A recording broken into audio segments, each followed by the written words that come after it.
అరే పెద్దోడా, నాన్న. అరే కొద్దిగా మంచిళ్ళు అందుకోరా. సరే నాన్న.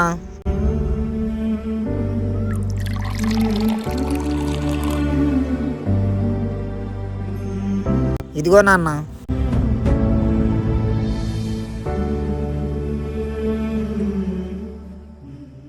మనకెందుకు నాన్న ఈ రాజకీయాలు?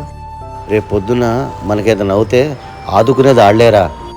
నాన్న, ఉద్యోగం గురించి ఎమ్మెల్యే గారిని అడగమన్నా కదా, ఏమైంది అది? సార్ కొద్దిగా బిజీగా ఉన్నారు. రేపు పొద్దున్న ఆఫీస్కి వెళ్ళంగానే నేను అడుగుతాలేరా.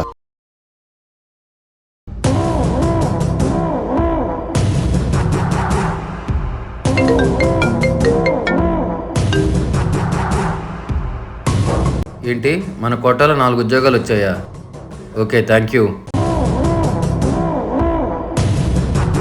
రాజు. సార్. 4 జాబులు వచ్చినాయంట మన కోటాలో. 2 బావగారికి ఇవ్వు, 1 ఆ ప్రసాద్ గారి అబ్బాయికి ఇవ్వు, ఇంకోటి